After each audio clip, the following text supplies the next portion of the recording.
Assalamualaikum warahmatullahi wabarakatuh.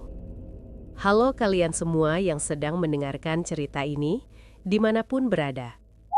Semoga selalu dalam keadaan sehat, dilindungi, dan dijauhkan dari hal-hal yang tak terlihat namun nyata keberadaannya. Cerita kali ini bukan tentang tempat angker atau penampakan yang muncul tiba-tiba. Ini tentang usaha kecil, tentang niat mencari makan, dan tentang satu keputusan yang terlihat sepele, tapi mengikat hidup seseorang tanpa ia sadari. Dengarkan baik-baik, karena bisa jadi kisah ini sangat dekat dengan kehidupan kita sehari-hari. Gang Melati berada di Kecamatan Wedi, Kabupaten Klaten, Jawa Tengah.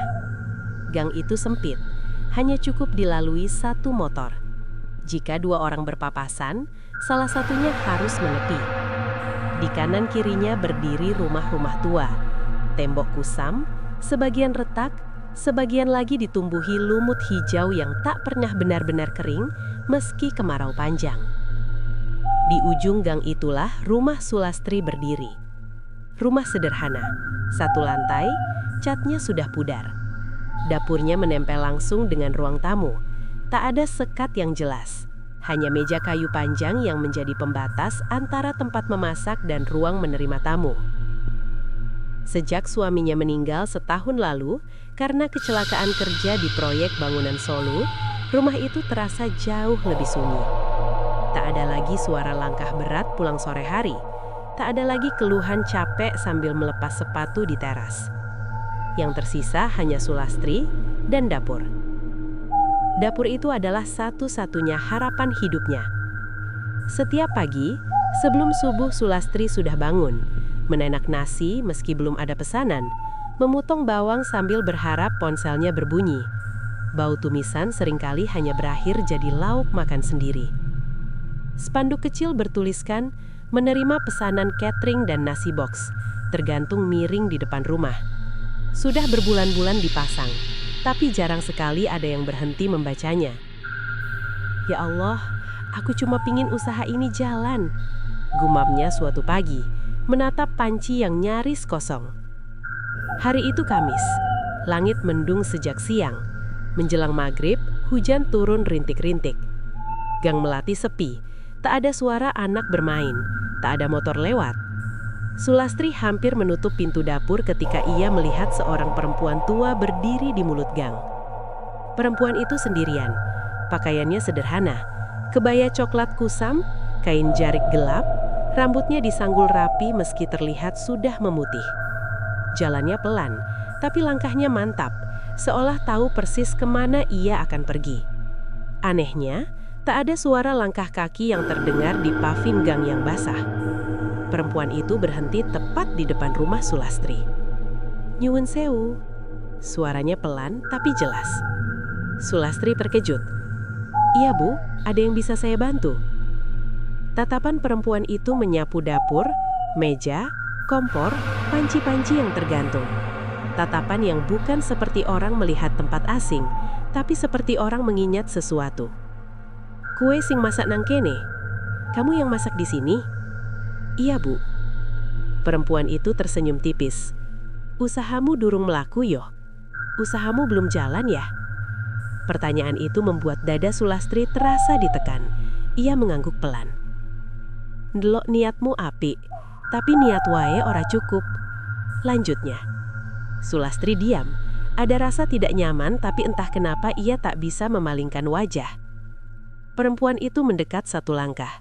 Bau tanah basah bercampur sesuatu yang anyir tercium samar. Nek wis ono pesenan sepisan, katanya lirih. Ojo kok pangan, ojo kok paring sopo-sopo. Sulastri mengernyit. Maksudnya, Bu?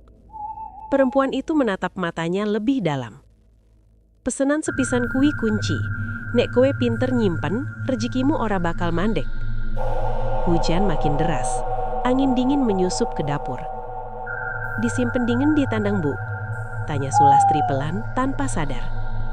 Perempuan itu mengangkat tangan kirinya. Telapak tangannya basah, dingin, dan meninggalkan bau yang aneh ketika disentuhkan ke meja dapur. ing panggonan sing paling kue percoyo. Setelah itu, tanpa pamit, perempuan tua itu berbalik. Langkahnya menjauh menyusuri gang, lalu menghilang di tikungan, seolah hujan menelannya. Sulastri berdiri terpaku cukup lama. Orang aneh, gumamnya, mencoba menenangkan diri. Malam itu ia tidur dengan gelisah, mimpi tentang piring-piring kosong, tentang orang-orang yang datang mengetuk pintu dapurnya tanpa suara. 2 hari kemudian, pukul 3 pagi, ponsel Sulastri bergetar. Satu pesan WhatsApp masuk dari nomor tak dikenal. "Bu, saya mau pesan 150 nasi box untuk tahlilan Jumat siang. Bisa?" Tangan Sulastri tergemetar saat membaca ulang pesan itu. 150? Bisiknya, hampir tak percaya. Itulah pesanan pertama dalam hidup usahanya. Dan tanpa ia sadari, sejak detik itu, hidupnya mulai terkunci pada satu pilihan yang tak bisa lagi dibatalkan. Pagi itu, udara di Gang Melati terasa berbeda. Bukan dingin, bukan panas, tapi berat.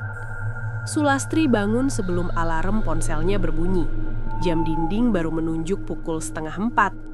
Di luar, suara hujan semalang masih menyisakan bau tanah basah yang menyusup lewat celai jendela dapur. Ia duduk di tepi ranjang cukup lama, menatap lantai. Pesan WhatsApp itu masih ada, belum dihapus, belum dibalas. Tangannya gemetar ketika membuka layar ponsel. 150 nasi box, gumamnya pelan. Jumlah itu bukan main-main. Untuk usaha rumahan seperti miliknya, pesanan sebanyak itu adalah mimpi. Tapi bersamaan dengan rasa senang, muncul juga rasa takut yang aneh, seperti perasaan akan melakukan sesuatu yang seharusnya tidak dilakukan. Bayangan perempuan tua di depan dapur kembali muncul di kepalanya. Pesanan sepisan kui kunci. Sulastri menghela napas panjang. Cuma omongan orang tua lewat, katanya mencoba menenangkan diri. Ia membalas pesan itu dengan jari yang masih kaku. "Insya Allah bisa, Pak. Nanti kita atur detailnya." Pesan terkirim. Detik itu juga, jantungnya berdebar lebih kencang seolah ada sesuatu yang baru saja mengunci dari dalam. Dapur mulai ramai sejak subuh. 2 tetangganya, Mbak Rini dan Bukmar, datang membantu. Wajah mereka terlihat senang mendengar jumlah pesanan yang besar. "Alhamdulillah, Bulas, akhirnya dapurnya ngebul juga," kata Mbak Rini sambil mencuci beras. "Iya, Bu, rejeki nggak kemana," sambung Bukmar. Sulastri hanya tersenyum tipis. Tangannya sibuk memotong bawang merah, tapi pikirannya tidak sepenuhnya di situ. Setiap suara pisau menyentuh talenan terdengar lebih keras dari biasanya. Tok, tok, tok, seolah menghitung waktu. Ketika nasi mulai matang, bau hangat memenuhi dapur. Biasanya bau itu menenangkan, tapi hari itu, entah kenapa, Sulastri merasa mual ringan. Ia membuka tutup rice cooker. Uap panas naik perlahan. Dan tiba-tiba, ia teringat jelas pesan itu. Pesanan pertama tidak boleh dimakan, tidak boleh dibagikan. Tangannya gemetar ketika membuka layar ponsel. "Bulas?" Mbak Rini menoleh. "Kenapa?" Sulastri tersenyum dipaksakan. "Gak apa-apa, cuma pusing sedikit." Ia menunggu hingga semua nasi box hampir selesai. Lauk tertata rapi, sambal sudah dingin, semua siap diantar. Lalu dengan hati-hati, ia mengambil 1 porsi. Bukan 1 kotak plastik, ia justru mengambil daun pisang dari lemari. Tangannya gemetar saat membungkus nasi, ayam dan sayur menjadi 1. Ikatannya sederhana, tidak rapi, tapi terasa penting. "Apa itu, Bu?" tanya Bukmar heran. Buat saya sendiri nanti," jawab Sulastri cepat. Bukmar mengangguk, tak curiga. Tapi Sulastri tahu ia berbohong. Setelah semua pesanan diantar, dapur kembali sepi. Sulastri mengunci pintu depan, lalu berdiri sendirian di tengah dapur. Bungkusan daun pisang itu ia letakkan di atas meja. Anehnya bungkusan itu terasa lebih berat dari seharusnya. Ia mendekatkan wajahnya. Bau nasi bercampur aroma yang tak ia kenali. Seperti bau besi, seperti darah kering tapi samar. "Cuma perasaan," bisiknya. Ia teringat ucapan terakhir perempuan tua itu. "Ing panggonan sing paling kue percoyo." Di tempat yang paling kamu percaya. Sulastri menoleh ke sekeliling dapur. Kompor, lemari piring, rak bumbu. Lalu matanya berhenti di talenan kayu tua di sudut dapur.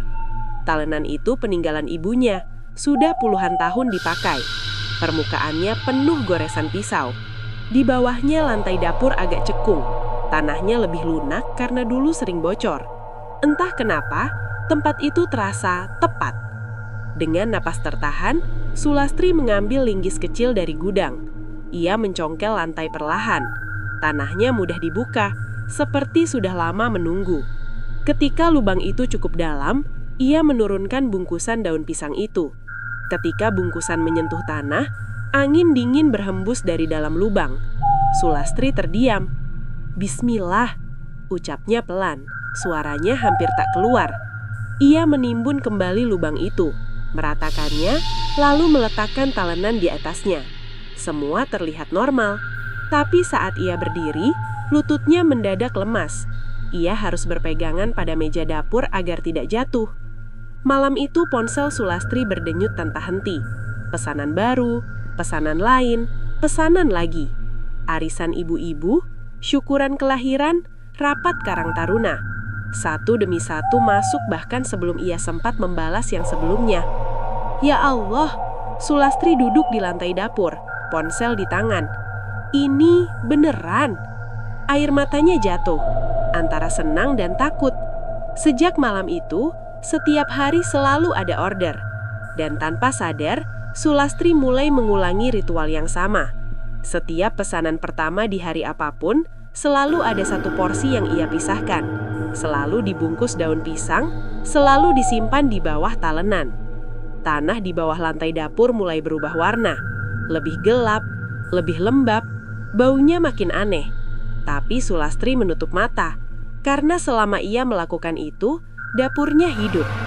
Namun ada satu hal yang mulai mengganggunya. Setiap malam, ia bermimpi. Mimpi tentang orang-orang yang duduk di dapurnya. Ia tidak berbicara, hanya menatap piring kosong di depan mereka. Dan di tengah dapur, talenan kayu itu bergetar pelan. Sejak pesanan pertama itu, dapur di Gang Melati tak pernah benar-benar dingin. Kompor menyala hampir setiap hari. Bau nasi panas, bawang goreng, dan kuah sayur bercampur menjadi aroma yang selalu sama. Tapi entah kenapa, bagi Sulastri, baunya kini terasa berbeda. Seperti ada lapisan lain yang tak terlihat, namun bisa dirasakan di dada. Setiap pagi, sebelum ayam berkokok, ponselnya sudah berbunyi. Pesanan masuk satu persatu. Kadang hanya 10 nasi box, kadang 50, kadang mendadak 100. Semua datang tanpa ia cari. "Bulas, ini seriusan laris terus?" Mbak Rini pernah bertanya suatu pagi sambil mengaduk sayur lodeh. Sulastri tersenyum kecil. "Iya, alhamdulillah." Tapi senyum itu tak pernah sampai ke matanya. Karena hanya ia yang tahu, sebelum pekerjaan dimulai, selalu ada satu hal yang harus dilakukan terlebih dulu. Subuh itu, sebelum Mbak Rini dan Bumar datang, Sulastri sudah berdiri di dapur sendirian. Pesanan hari itu untuk acara syukuran panen di Desa Trucuk, 40 nasi box. Tidak terlalu banyak, tapi cukup untuk membuat dapur ramai. Ia memasak seperti biasa, menanak nasi, menggoreng ayam, menumis bumbu, semuanya berjalan lancar. Lalu, ketika porsi pertama selesai, ia berhenti. Ia mengambil satu piring, menyendok nasi, menaruh lauk dengan rapi.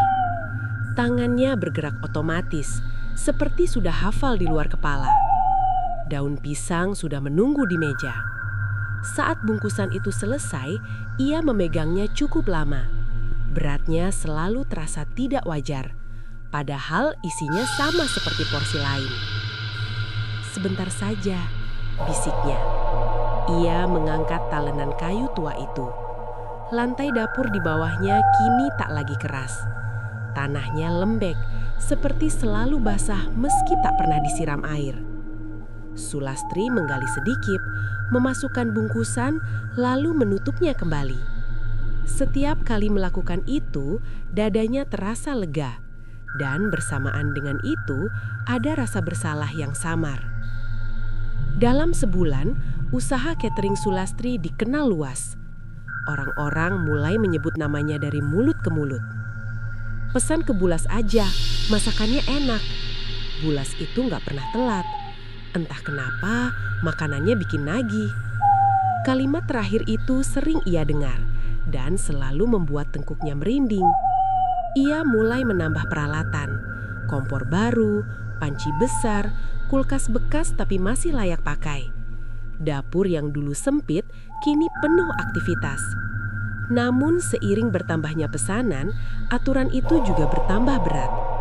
Jika dulu hanya pesanan pertama secara keseluruhan, kini setiap hari harus ada yang disimpan.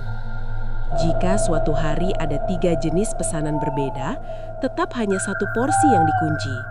Tapi porsi itu harus yang pertama benar-benar matang. Pernah sekali, ia hampir lupa. Hari itu sangat sibuk. Pesanan datang bersamaan. Mbak Rini datang terlambat. Bumar izin pulang lebih awal.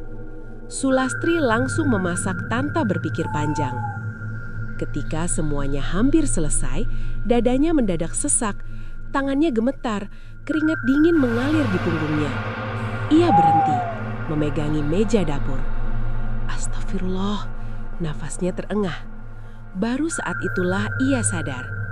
Pesanan pertama, gumamnya panik. Ia buru-buru mengambil 1 porsi, membungkusnya dengan daun pisang, lalu menyimpannya di bawah talenan. Begitu tanah kembali tertutup, nafasnya perlahan normal. Seolah ada sesuatu yang berkata, jangan lupa lagi. Malam-malam Sulastri mulai berubah. Ia sering terbangun tanpa sebab. Jam dinding menunjuk pukul 2 atau 3 dini hari. Dapur terasa dingin meski pintu dan jendela tertutup. Kadang ia mendengar suara seperti orang menggeser piring. Pelan, berulang. Sret, sret. Ketika ia menyalakan lampu dapur, tak ada siapapun. Hanya talenan kayu itu, diam di tempatnya. Namun suatu malam, ia bermimpi lebih jelas dari biasanya. Ia melihat dapurnya sendiri, tapi lebih luas, lebih gelap. Meja-meja panjang berjajar rapi. Di atasnya, piring-piring kosong. Orang-orang duduk mengelilingi meja. Wajahnya pucat, matanya cengkung.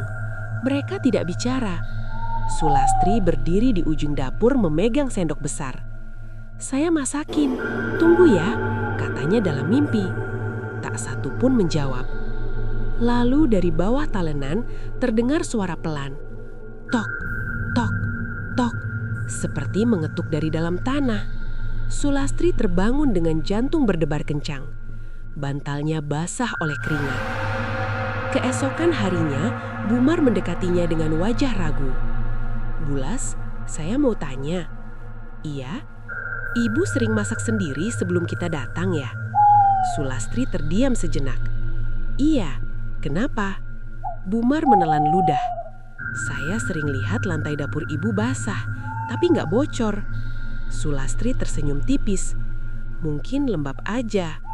Bumar mengangguk, tapi matanya tak sepenuhnya percaya. Sejak saat itu, Sulastri mulai mengunci dapur lebih awal. Ia tak ingin ada yang melihat ritual kecilnya.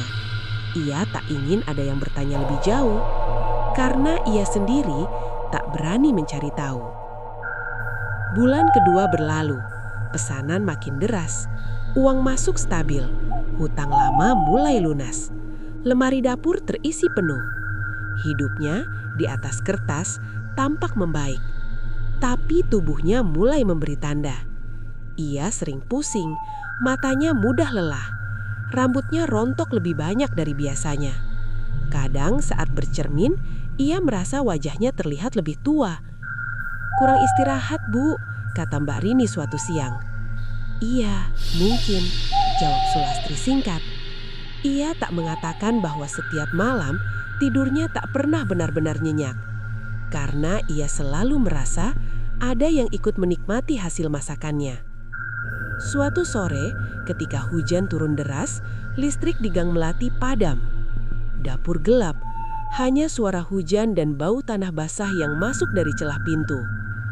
Sulastri berdiri sendirian memegang senter kecil. Matanya tertuju pada talenan kayu.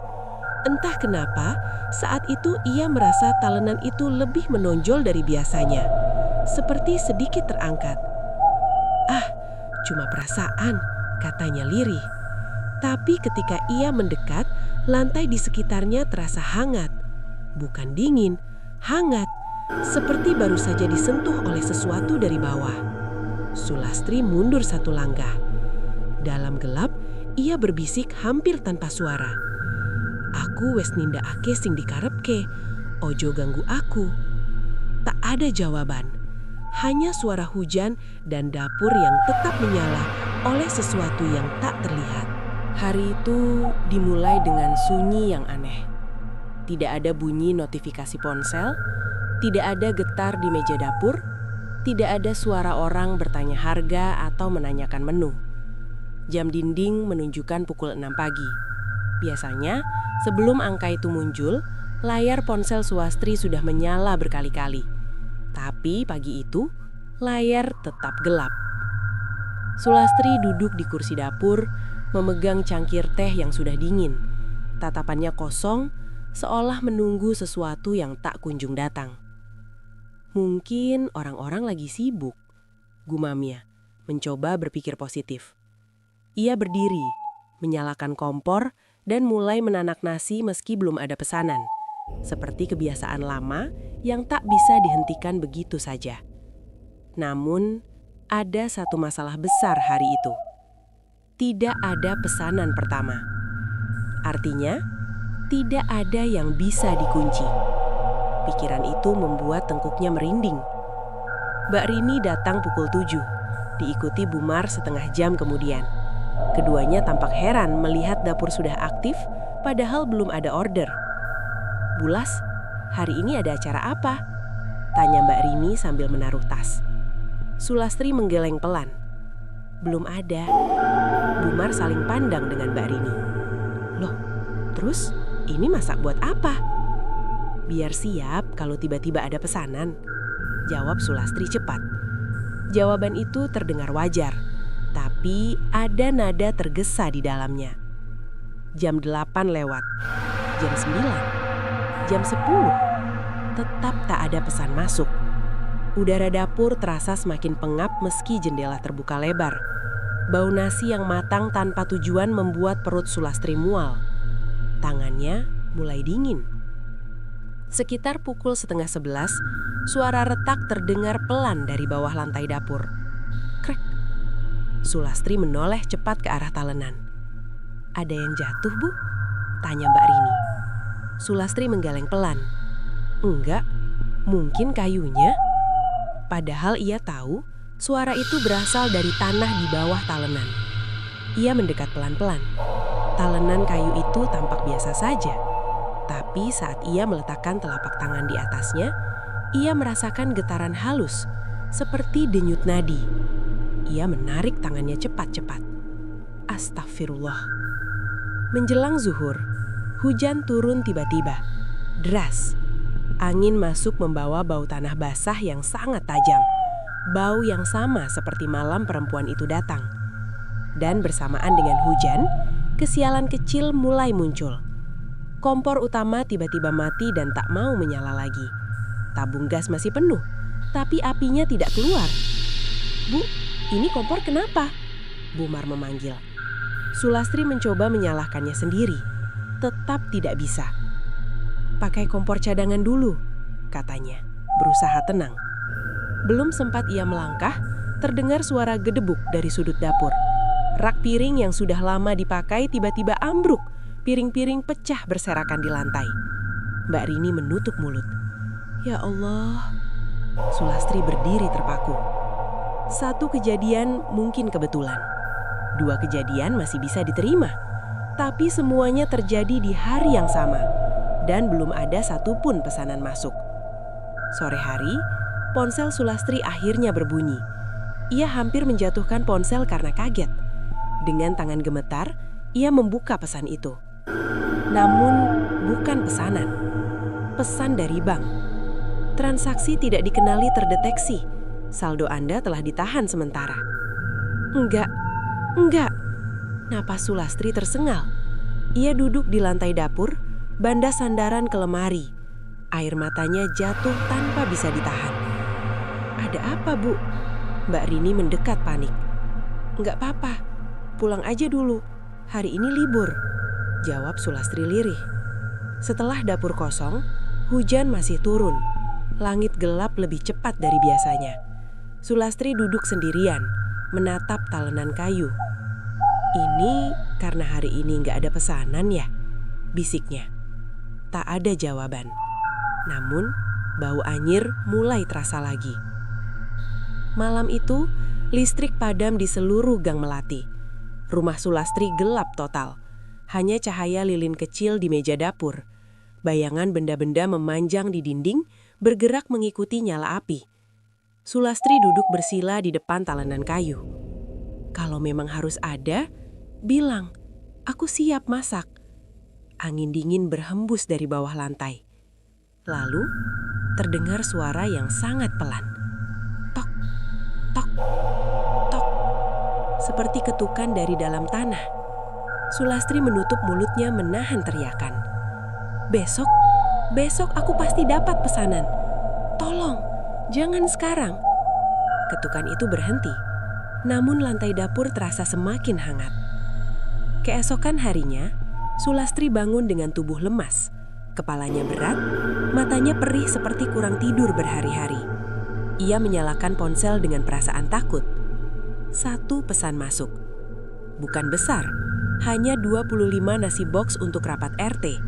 Tapi bagi Sulastri, pesan itu terasa seperti napas terakhir sebelum tenggelam. Alhamdulillah, ucapnya sambil menangis. Hari itu, meski tubuhnya menggigil, ia memasak dengan penuh perhatian. Porsi pertama diperlakukan lebih hati-hati dari sebelumnya. Dibungkus daun pisang lebih rapi, diletakkan ke dalam tanah lebih dalam. Saat tanah ditutup kembali, hawa dapur terasa normal. Kompor cadangan menyala dengan baik. Hujan berhenti. Pusingnya perlahan mereda. Namun Sulastri tahu satu hal pasti. Jika suatu hari pesanan benar-benar berhenti, semua kesialan tidak akan datang satu persatu. Mereka akan datang bersamaan. Dan hari tanpa order itu baru permulaan. Sejak hari tanpa order itu, Sulastri tidak pernah lagi merasa benar-benar tenang. Pesanan memang kembali datang.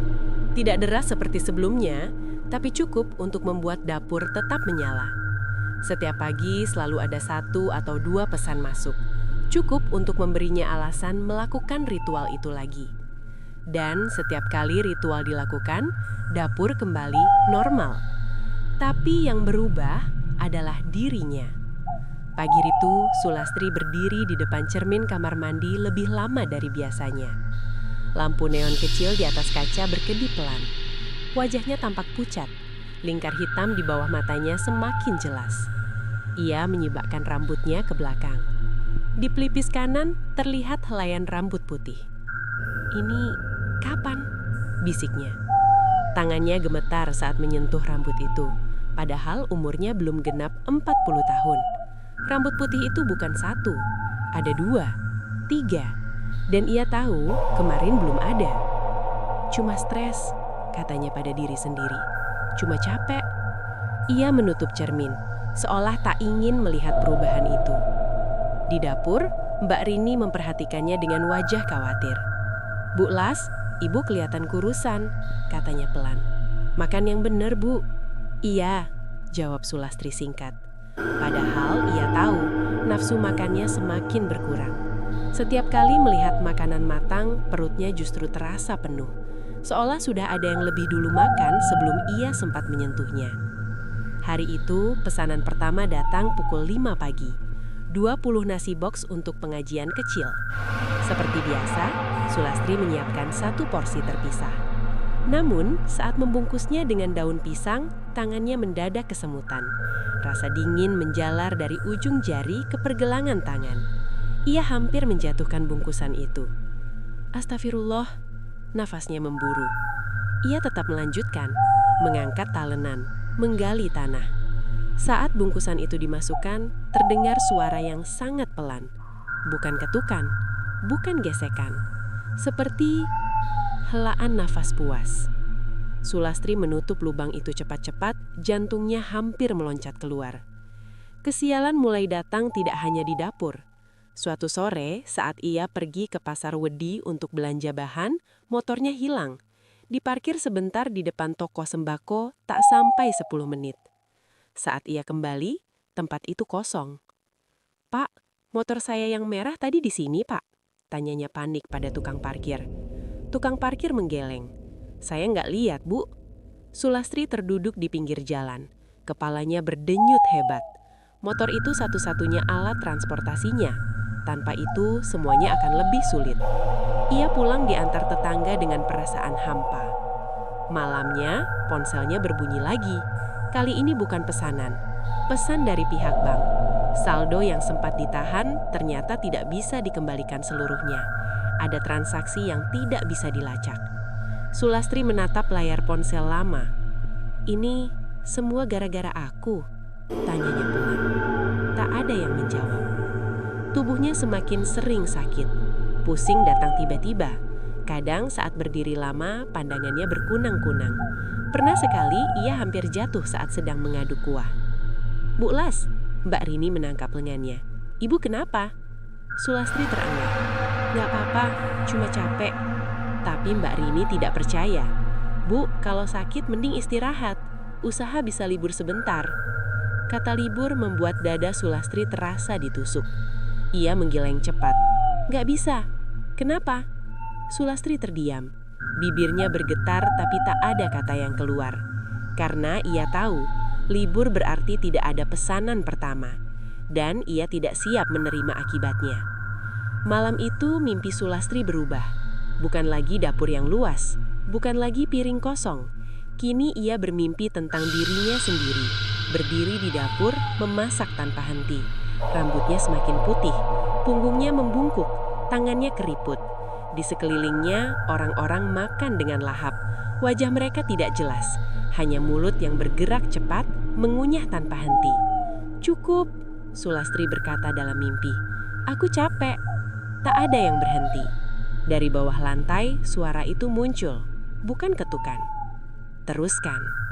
Sulastri terbangun dengan jeritan tertahan. Tenggorokannya sakit. Di bantal ada bercak darah kecil. Ia menyentuh bibirnya. Pecah, berdarah. Keesokan harinya, perempuan tua itu datang kembali. Ia muncul di depan dapur tepat setelah azan asar. Kali ini Sulastri tidak terkejut, seolah kehadiran itu sudah ditunggu. Perempuan itu tampak sama, kebaya coklat, kain dalam, sanggul rapi. Tapi matanya kini lebih dalam, lebih tajam. "Sampun kraso toh? Sudah mulai terasa kan?" Sulastri menelan ludah. "Ibu, ini semua sampai kapan?" Perempuan tua itu melangkah masuk tanpa permisi. Tatapannya jatuh ke arah talenan. "Kanci kui ora gratis," katanya datar.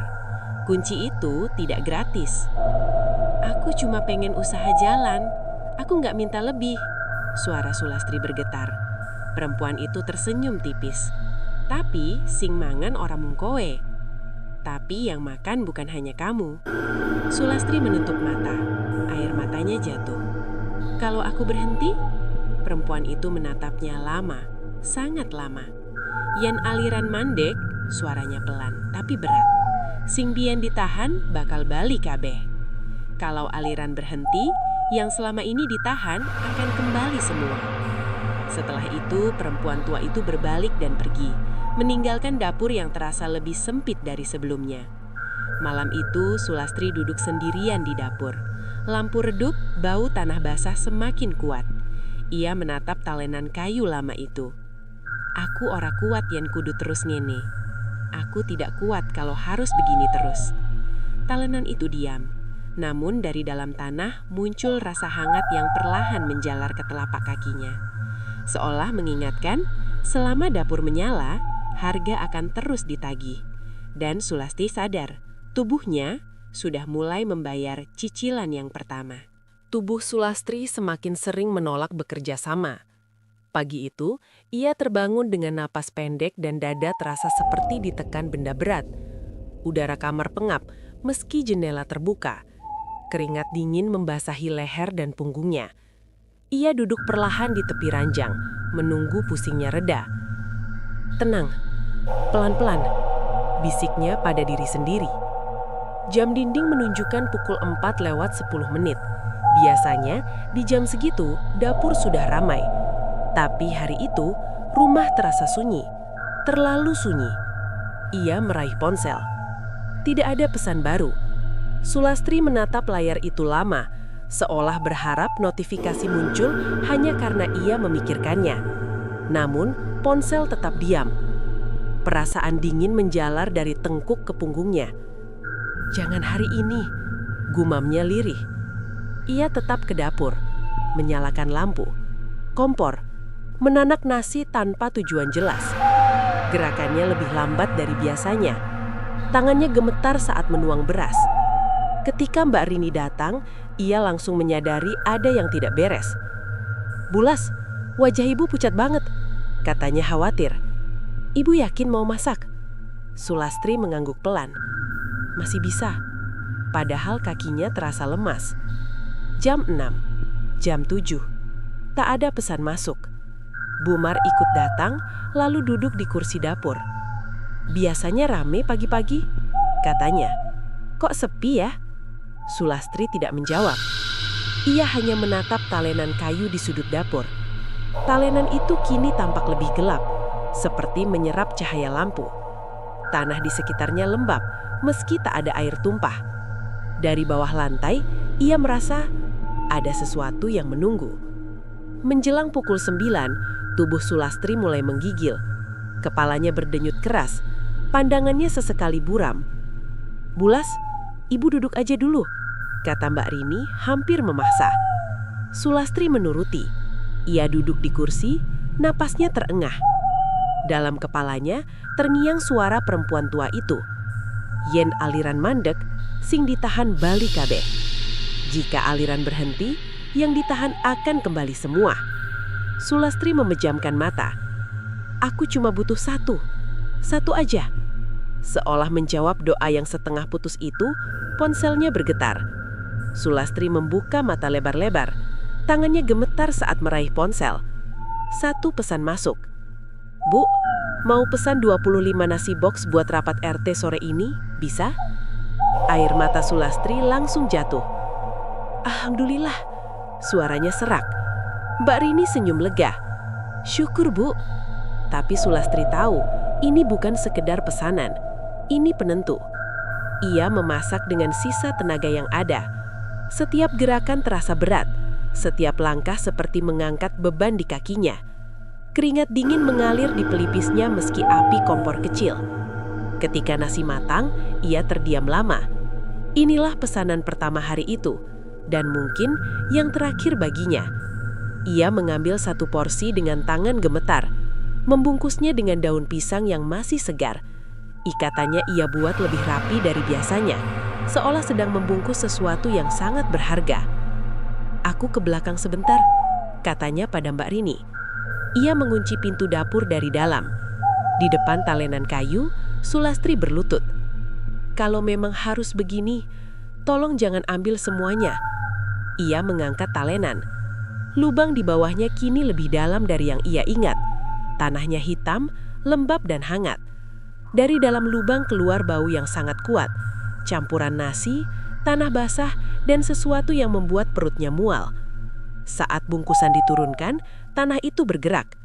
Bukan runtuh, bukan longsor, tapi seperti menelan.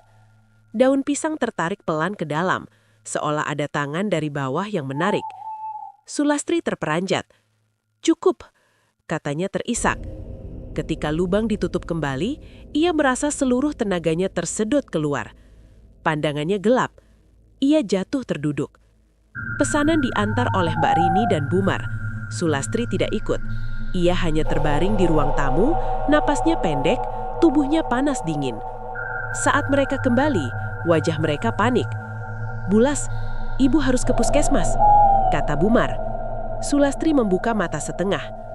"Pesanan sudah?" "Sudah, Bu." Sulastri senyum lemah. "Syukur." Tak lama kemudian, ia pingsan. Sulastri sadar di puskesmas Wedi. Lampu putih menyilaukan, bau obat menusuk hidung. Tubuhnya terasa ringan sekaligus kosong.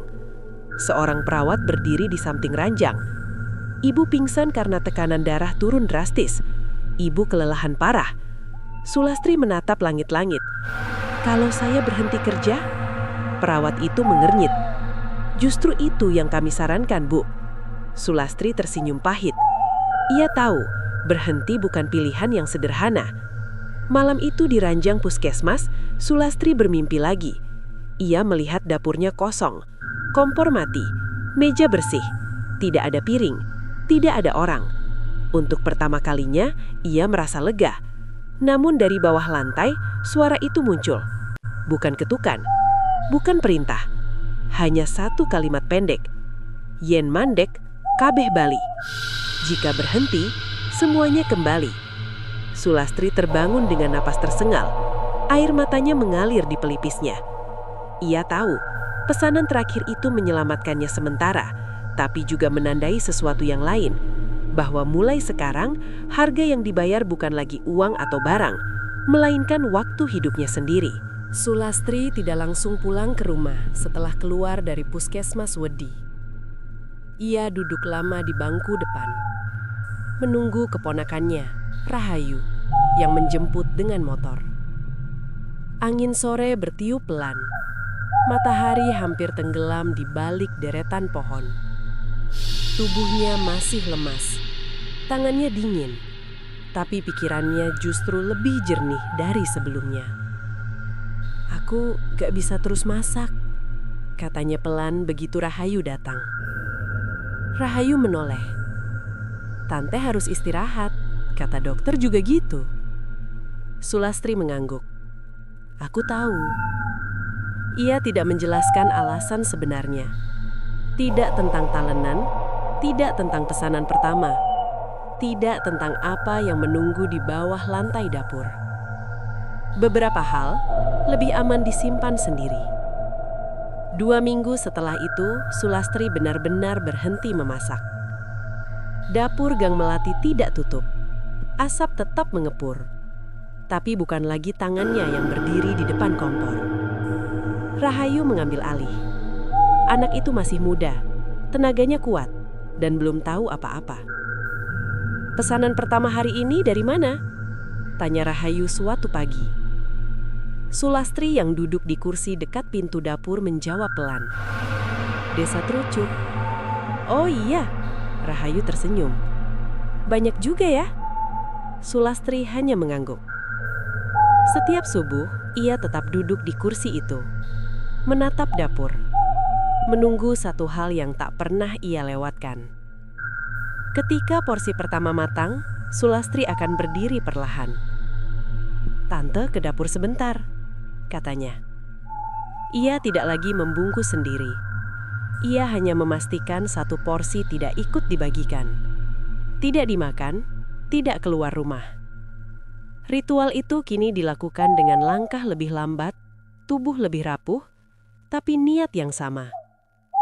Rahayu mulai merasakan keanehan. "Tan, kenapa selalu ada satu porsi yang gak pernah diantar?" tanyanya suatu sore. Sulastri menatapnya lama. "Gak semua yang dimasak itu buat orang hidup."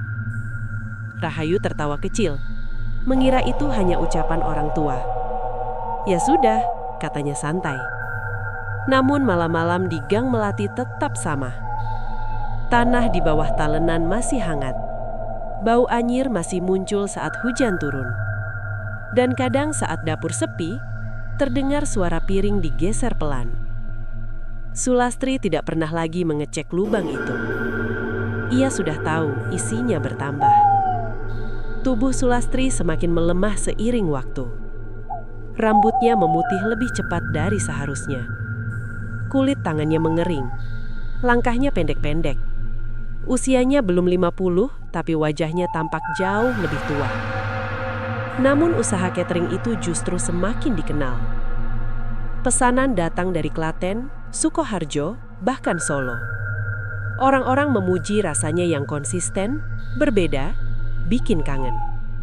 Setiap kali mendengar itu, Sulastri hanya tersenyum tipis. Ia tahu kenapa rasanya tak pernah berubah. Karena ada yang selalu ikut makan. Satu malam ketika Rahayu pulang lebih awal, Sulastri sendirian di dapur. Lampu temaran. Hujan turun rintik-rintik. Ia duduk di kursi kecil menatap talenan kayu tua. "Aku wis ora masak maneh," katanya pelan, begitu artinya aku sudah tidak memasak lagi. "Aku mung jogo supaya ora mandek," lanjutnya. "Aku cuma menjaga supaya tidak berhenti." Dari bawah lantai, hawa hangat menjalar perlahan. Bukan marah, bukan puas, seperti menerima. Sulastri mengangguk kecil. "Iku wae sing bisa kulakukan. Itu saja yang bisa kulakukan." Beberapa bulan kemudian, perempuan tua itu tidak pernah datang lagi. Tidak di dapur, tidak di mimpi.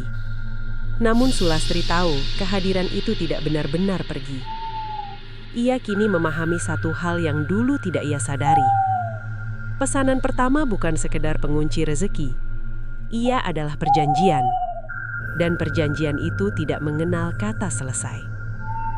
Suatu pagi, Rahayu menemukan Sulastri duduk di kursi dapur, menatap lantai dengan mata terpejam. "Tante?" panggilnya. Tidak ada jawaban. Napas Sulastri sudah sangat pelan. Senyum kecil masih tertinggal di bibirnya. Dokter bilang tubuhnya kelelahan bertahun-tahun. Tidak ada tanda kekerasan, tidak ada penyakit berat. Hanya seperti lilin yang habis lebih cepat dari seharusnya. Dapur Gang Melati tetap buka sampai sekarang. Namanya tetap sama. Rasanya tetap dicari. Pesanannya tetap mengalir.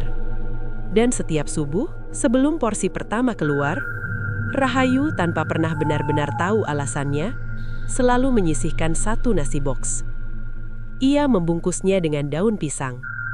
Ia meletakkannya di sudut dapur. Karena entah kenapa, jika itu tidak dilakukan, hari akan terasa sangat berat. Dan talenan kayu tua itu selalu terasa hangat.